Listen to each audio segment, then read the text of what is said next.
Hi everyone, welcome to We Knew the Moon. My name's Tracey and I'm here with Dee.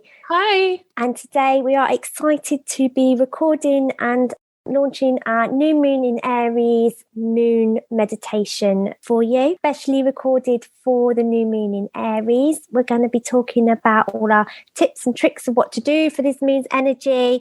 We've suggested aromas, tarot, crystals, affirmations, all sorts of jazz. Hey, Dee. Well, no, Dee is excited about this one because she's an Aries. So if anyone knows this sign and energy, then Dee is the lady. And she's going to be taking us through, is it a guided meditation today, journaling?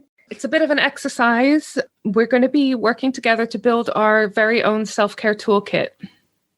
Oh, if it's got the word self-care in it, then because Aries and the Aries energy that everyone's going to be feeling at this point in time, it's very much a doing energy, isn't it? And Aries and the Aries energy is all about go, go, go, achieve, aim to achieve your goals, et cetera, et cetera. And it can be quite difficult to remember to take a step back and relax and enjoy the journey and stop and smell the roses, basically. So especially because it's like the start of the zodiac year, it's a really good time to build our self-care toolkit so that it doesn't get neglected for the remaining, the rest of the year. Start as you mean to go on. Exactly. It's the first new moon of the zodiac wheel. So exactly. We start it's at kind Aries. Of like a new year. It's the astrological new year. Woo. I like that, astrological new year. Mm-hmm. And Dee's right, self-care is really important. So before we get started with Dee's exercise today, as always, just going to suggest some aromas and crystals for you for your practice. As always, they're just a suggestion for this new moon's energy, so you can grab whatever ones are calling to you. For the aromas, which can be essential oils, food, anything really, we suggest clove, coriander, frankincense, ginger, and fennel. So hopefully you can see there that mixture is quite a warming mixture. Mm-hmm. Frankincense is a very spiritual one as well. Ginger, fiery, very fiery. Aries is a sign of fire, so they're all very fire, warm, essential oils or aromas to use. Yeah. And then the crystals, again, we're going for warm fire, sun crystals, amber, sunstone, citrine, moonstone, and selenite are the suggested ones to use for this exercise. And I'll go through a little bit more of what these all mean later on after Dee's journaling. So over to you, Dee. Thank you. I'm going to start by asking you, put you on the spot and ask you, what are your go-to self-care activities? A bath at the moment. Just taking some downtime, some brain space. He doesn't mean right now at this present moment. Oh, you don't know, Dee, I could be in the bath. No, it's just that time to yourself. You know, as an empath, I need alone time. Yeah. So alone time is really important, and to really isolate myself, the bath is the best place. Some candles, wine, some really nice relaxing music, and my crystals. I can spend a long time in there, especially when it's a full moon. That's one of my go-to self-care. And what about daily self-care activities? There's not one isolated thing I do every day, other than I probably do more than I think. I do look after myself. So I do make sure that I eat well. I make sure that I sleep well. I make sure that I get my exercise. These are things that I've incorporated in my life for years, though, so they don't feel like treats. Like, you know, you have self-care treats. Yeah, well, self-care treats, ongoing maintenance and self-care is very different to sort of self-care treats, as you say. So there's the things that we know we have to do every day to properly look after ourselves and keep our batteries charged, emotional, physical, etc. So like you say, you have your regular baths. You've got your dogs that you take for walks. Did you hear that? I did. She knew you were talking about her. That was Lola, Dee's little French bulldog. So you have your regular things, like you say, you're eating healthily and sleeping well. Those are so important as self-care. But then you might have your sort of bigger self-care treats, like a holiday or spa day or whatever your idea of self-care is. That's another key thing, is that self-care is very different for different people. Some people it's going for a run, other people it's not. Self-care is a very broad term as well. when you have your period. For example, self-care might be treating yourself to a big bar of chocolate on the sofa, watching some Netflix. Now, obviously, that's not entirely self-care because eating a big bar of chocolate is not ideal for you health-wise. It's a very popular term used a lot of the time, isn't it? And it covers a lot of different activities. The problem with self-care, though, I think, is that when we need it most is quite often when it gets neglected. We've all done it. Oh, I'm too busy to take that bath, or I'm too busy to go for a walk, or, go see my friend, or take a lunch break, right? And physical self-care is something we're very aware of, but mental self-care is something, personally for me, is something that I lack quite a lot. This exercise, building our self-care toolkit, we are going to, first of all, download the worksheet that is available. Oh, there's a worksheet, Dee. There's a worksheet. Fancy download on our website. There is a little chart for you to fill out. But If you haven't done that yet and you want to crack on, don't worry. You can always download it later and fill it in later and just take notes in your journal or a bit of paper now. But we are going to be making a chart full of activities that are different cost levels and different time brackets.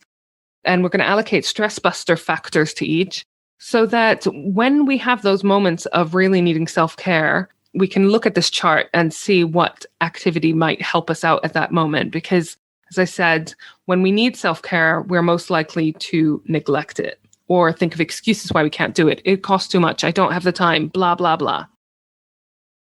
What I want you to do is look at this chart. And again, if you haven't downloaded it and you want to just make up a chart in your notebook, the chart has 4 columns. The first column is activity. Second column is cost level. Third column is time needed. And fourth column is stress buster factor. Ooh, love it, Dee. In the activity section, I want you to think now of as many self-care activities that you can, as many as you can, big or small. I've got here a nice cup of tea, or as big as a holiday. I've also got as examples going for a walk, spa day, having a bath, having a fun day out. You might put on there reading a good book. You might put on there watching a movie. You might put on there brunch with friends. So write down as many self-care activities as you can think of. It could be going and getting your nails done. That's definitely on my list. It might be going for a massage.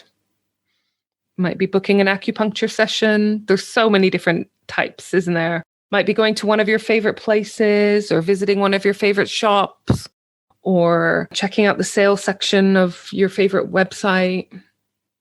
It might be a guided meditation or a different kind of meditation. Might be listening to one of your favorite podcasts.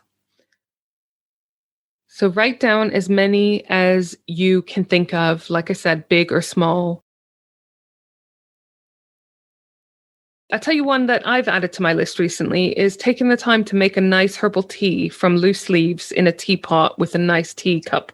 That's a really nice one, Dee. Michael did a course on that, and it's a Japanese tea ceremony. And it's a very mindful self-care activity because you put your love into making the tea and your intentions, and you take your time over brewing it and selecting the leaves. It was really lovely to watch him do this ritual. Get him to do it for me one day. But you definitely, it becomes like a really nice little ritual, and then you seem to I feel like I enjoy the tea even more because I really feel like it's special. It's the same with cooking a nice meal, isn't it? Cooking something special for someone special. You put a lot of care and effort into it, and then you sit down together and actually properly enjoy it. You might have on your self-care activity. It's on my list. Nice glass of wine or bottle. Have you come up with any, Tracey? There is quite a big list. Doing my courses, I take self-care. Painting my nails as well, Dee, is something I do a lot. Eating nice food. Sometimes not healthy food, but just having treats. I've taken to eating cheese at night at the minute, which is not good for dreams, but it's and this was my problem. For a long time, all of my self-care activities revolved around eating and drinking alcohol. So I've had to mix it up a bit more. Eating healthily, but really nice, good food, that can be part of it. Or, on a bad day, having a nice chunk of cheese. Having a takeout, a nice takeout. One of my self-care tips is that for me on a Friday night used to always be the glass of wine was my treat after a stressful week. Oh, and I put computer games as well, Dee. Yeah. I'm partial to playing on computer games for a bit of mind rest. Yeah. So anything that lowers your stress, makes you feel happier, makes you feel more yourself, or keeps you feeling yourself can go into these lists of self-care activities, can't they?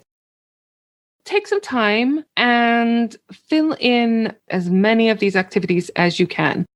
Be honest with yourself when you're filling this in. I know that sounds weird, but don't put in things that you think are meant to be in a list of self-care activities. Maybe going for a run is just not your idea of self-care. Maybe you actually don't like massages because you feel uncomfortable with people touching you. Maybe you don't like tea. So just be honest with yourself, genuinely things that make you feel good, make you feel better, make you feel more relaxed, make you not get stressed in the first place. I have to laugh, Tracey, because I did this with one of my clients. And can you guess what one of the things she put in self-care activities? What was that? Orgasms.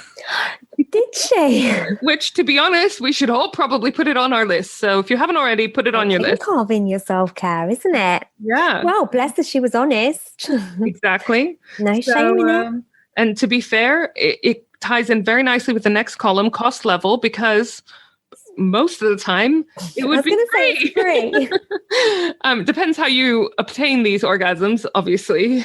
Yeah, so now I want you, now that you fill in the first column of all of the different activities that you consider self-care activities, I want you to put in a little indication of cost. You know, if you want to put like a rough actual cost, just some indication. And the reason why we're filling in this column is because sometimes we really fancy a self-care activity, or we know we need to do something to look after ourselves, but we're like, oh, I don't have money, right? So this chart, we're going to be keeping it visible once it's complete. So the idea is that when you know you need to do some self-care or you want to do some self-care, you have no excuses. We are going to already preempt your excuses, have a list of some activities that are free. As well as say, you know, alternatively, maybe you're like, oh, I really fancy a treat and I'm actually done really well financially this month with my business. So, you know, maybe now's the time to book that holiday. So we're going to have different activities in different price brackets. Tracey, what are some examples of your cheaper self-care activities and what are some examples of your more expensive ones on your list?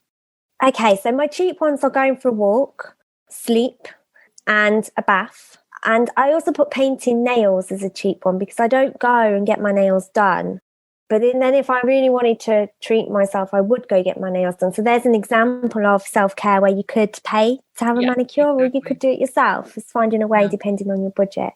And I have both of those on my list as well, exactly. And I've got paint my own nails as a cheapy free one and get my nails done as a moderate self-care activity. And then like the most expensive version of that would be get your nails done on holiday. Yeah, in a spa. Yeah. The third column is the time needed.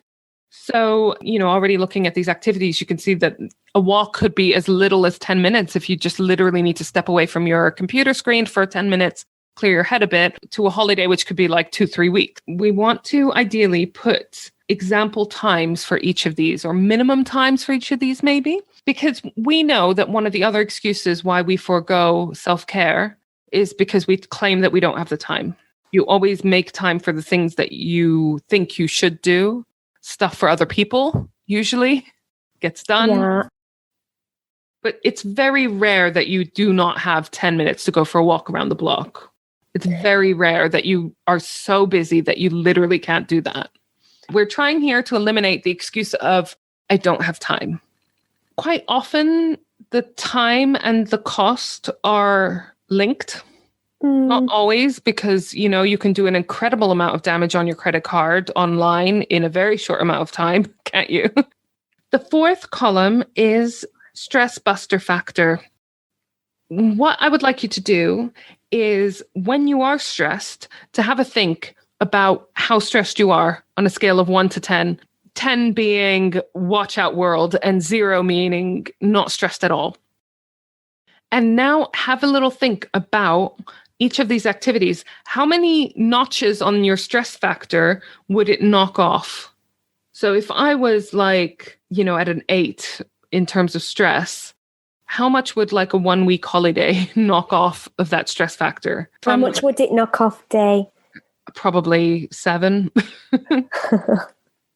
If you're stressed, how many stress notches would be removed if you went for a walk? I've put 3 for me.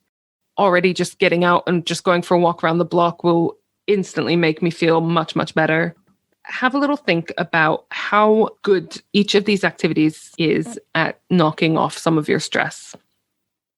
Now that we filled in our self-care toolkit, I want us to keep it somewhere where we will see it and notice it and acknowledge it and pay attention to it when we have our times of stress. For me, that is on my fridge, for example, because I also eat when I get stressed. Oh, it's a reminder there's other ways. Yeah, you don't need to go down this route. Good idea. Or it might be if you've got like a notice board in your workplace, in your workspace, wherever you're going to see it regularly. So we're putting that chart somewhere visible so that we always see it. And whenever we know we need to do a bit of self-care, we can have a predetermined list of activities that we can choose from. Because sometimes when we need self-care, we make excuses. I don't have time, I don't have money, et cetera, et cetera. And we also don't know what's kind of best for us in that moment. Can I just say, Dee, I hope this makes you smile, but I mentioned my cheese eating has become a thing to help with my stress. But the problem is that I go to sleep and I wake up at about midnight and I'm almost sleep eating. I'm not making a very conscious decision of, Tracey, do you need the cheese? And Michael usually has to go get me the cheese because he doesn't want me using a knife when I'm half asleep. And last night he had to do a recording of me on his phone before I went to bed where I said, I, Tracey, do not want to eat any cheese. Do not feed me any cheese in my sleep. So that if I did wake up demanding it, he could play that to me. That's how bad the sleep cheese eating's got. What would happen if you woke up in the night, asked for cheese, and he, instead of getting you the cheese, played you this video? I don't know. He was hoping it would help though, because in that moment of wanting something, you don't think what the consequences are. So he was hoping that would help me. But by doing that video and that affirmation before I went to sleep, I didn't wake up for the first time last night. All right, so we're going to finish off with a little gratitude exercise. Gratitude exercises are my favorite because they always make me roll my eyes, and then I do them and then I feel really good and happy. I'm going to tell you a quote that I found that I really love by Aesop, the fables. The quote is, "Gratitude turns what we have into enough." That's lovely, Dave. Isn't it? So if you like that quote, it is one of our affirmation cards that you can download. Love that quote, Dee. Yeah, I think that's one of my favorite ones. Yeah, definitely. I think I've said before that both me and my partner, we have daily medications that we have to take. And I set my alarm at 9:00 at night to remind me every day to take it. And we've gotten the habit of listing 3 things. When the alarm goes off, we take our medication and we list 3 things that we're grateful for that day. And it can be big things. It can be small things. It can be, Paul quite often comments on his journey to work or back, that he didn't get stuck in traffic on the way home and made good time. And, other times it's much bigger things like I got a job today or whatever. And it's so funny because I started this activity on my own, listing 3 things that I was grateful for that day. Then I started saying them out loud because I was normally sitting next to Paul. So I would be like, I'm doing this gratitude exercise every day. These are the 3 things I'm grateful for. And then Paul just started joining in. I didn't ask him to because I didn't think he would want to. I thought he would think it was too woo-woo. And now my alarm goes off and like some Pavlovian response, he automatically starts listing 3 things. Oh, he's probably thought of them through the day though as well. Probably, but I think that that's really important, isn't it? Especially, when we're just so bogged down with work and so forth, like it can be very easy for each day to drag into the next and no day to be particularly memorable. And so you just feel a bit meh about every day. And then you don't realize, actually, I had a good day, So just thinking of the 3 things. And like I said, it can be big or it can be small things, really has helped to sort of focus more on the positive every day. And if you have our lunar planner as well, there is a section on your daily page that you can write this in. Yeah, every day you can write a note of one thing that you're grateful for or a couple of things you're grateful for. And it really helps shift that mindset. So you're focusing on the good things and looking for the good things. And as we know, that is super important in terms of opening up doors to more good things. What I want us to do before we move on to the different elements of this new moon in Aries is to write down 3 things that we're grateful for today. So I'm going to give us all a little moment to do that now.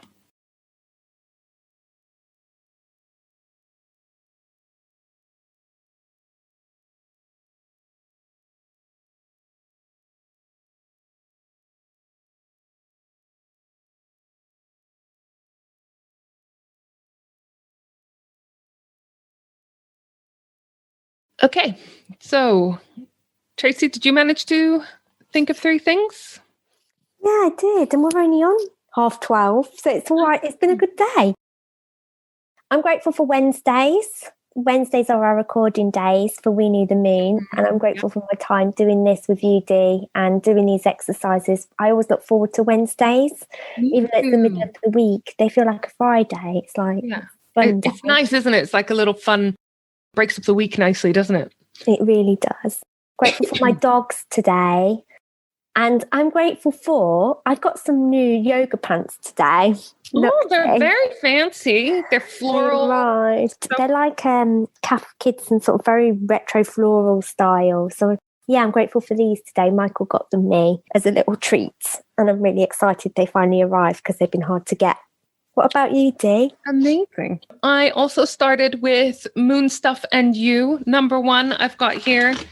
I don't know if you can see, but it says, I've put Tracey. Oh, Dee. Well, that's what I meant by Wednesdays as well.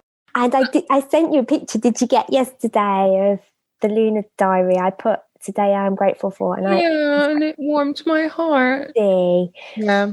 I too feel like I really look forward to our Wednesdays. We do a lot of research for our different podcast episodes and our moon circles and building our content, which we also do on a Wednesday. Number 2 is Paul's job, because he had a COVID redundancy and started working a few months ago now, again, after a long time of job hunting and everything. So that was a struggle, not just financially, but also mentally for him, sort of being stuck at home and not having that sort of purpose that he got from his work. And also it was putting a lot of strain on us because being in the house together all the time. My 3rd thing, I put Sam, who's my bearded dragon, and the way that he eats. Is it his demanding ways of, you said he's banging his head on the glass, demanding ways? Bangs his little beak on the glass when he wants to come out and play. He stomps his foot if he's at what we call the dinner table. We've trained him to go to the dinner table if he wants worms, but if we don't get them to him fast enough, he stomps his feet. Does he, little devil?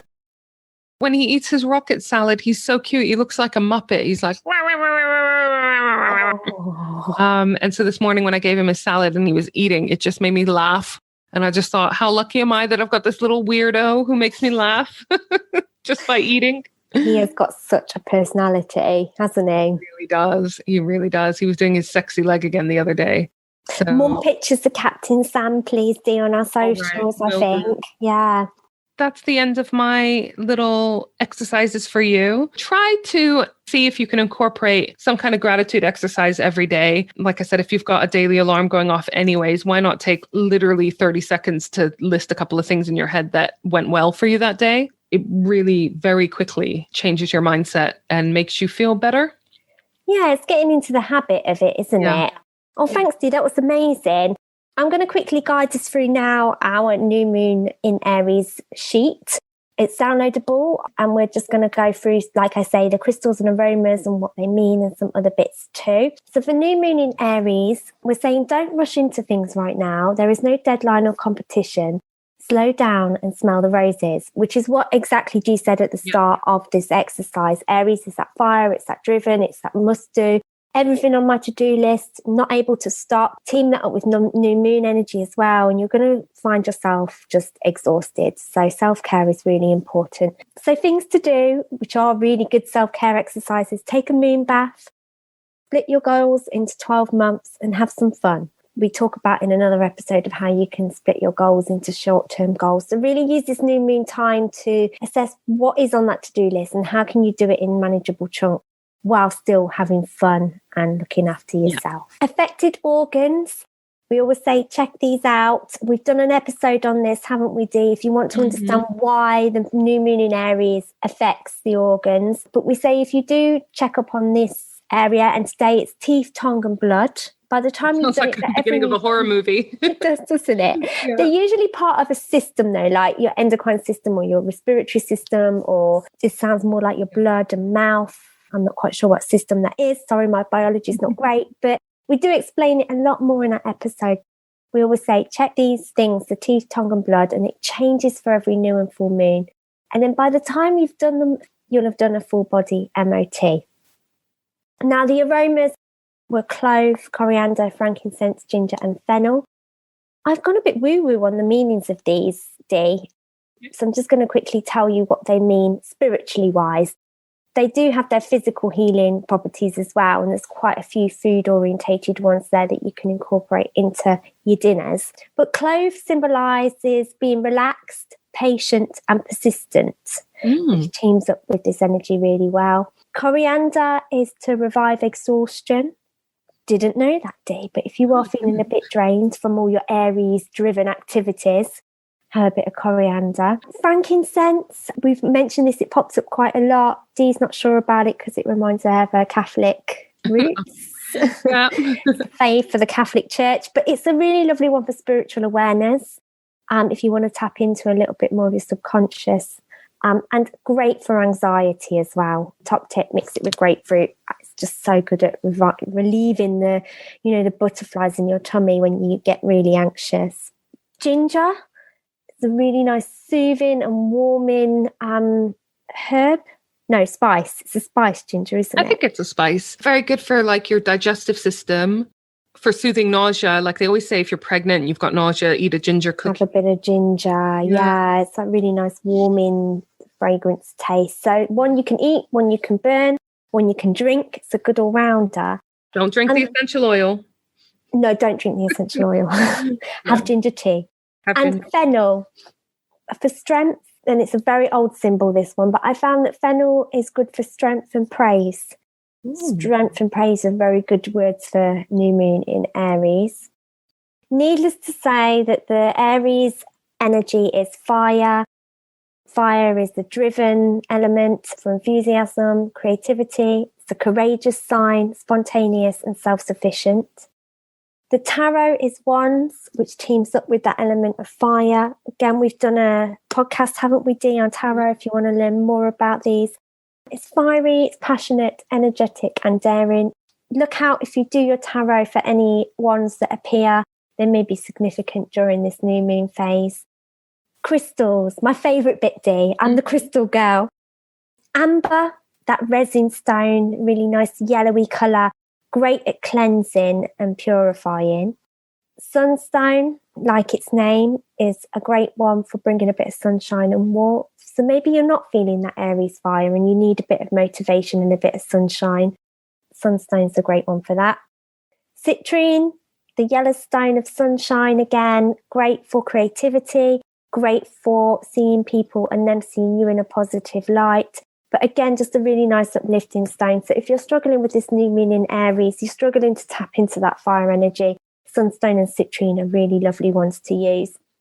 Moonstone, yay! Named after the moon because it symbolises balance and harmony. So really good at getting you into maybe a routine or finding balance of work and fun. Maybe you are short of time and you're struggling to find some sort of balance between family life and work life and you and your self-care. Moonstone will try and add a little balance and awareness. And Selenite, the cleanser, the one that you can use to smudge if you're not partial to your incense. Great at clearing old energy and making way for the new energy, which is what we're all about in New Moon in Aries, aren't we, Dee? Yeah. It's the start of the chapter. Selenite is a really good one for any kind of moon ritual, isn't it? Because it's the stone of the moon. It looks a bit like the moon. If you have a round selenite stone, it's got that really translucent vibe to it. It's a beautiful stone. You can see why it's quite cleansing. The affirmation. Are you ready, Dee? And this is one, again, you can download. I see my goals clearly and I feel the joy as if it has already manifested. Print it off, put it on your fridge with your self-care plan, put it on your phone, put it on your computer, say it out loud a few times. I see my goals clearly and I feel the joy as if it has already manifested. The good one. Power of thought, isn't it, Dee? Yep. And by saying it out loud, law of attraction can come true. Numerology, the number 9 is the one to look out for. So if you're fortunate enough to have numbers pop into your life, or it could be on your oracle or tarot cards, it could be a date, it could be a door number, a telephone number. You keep looking at the time and it's number 9. See, I understand it now. Dee's taught me a bit more. Because the number 9 ties in nicely with this new moon, and it symbolises compassion, confidence, independence, humanitarianism, adventure, but can be impulsive, which are great words to sum up Aries energy. Hopefully you've enjoyed our new moon in Aries meditation guide for you today, and it's giving you some food for thought with your self-care needs. Have I missed anything, Dee? No, I think you got it all. Perfect. Happy new moon in Aries, everyone. Happy new astrology new year. Yes, new astrology new year. Thanks for listening. Full moon. Bye. Bye.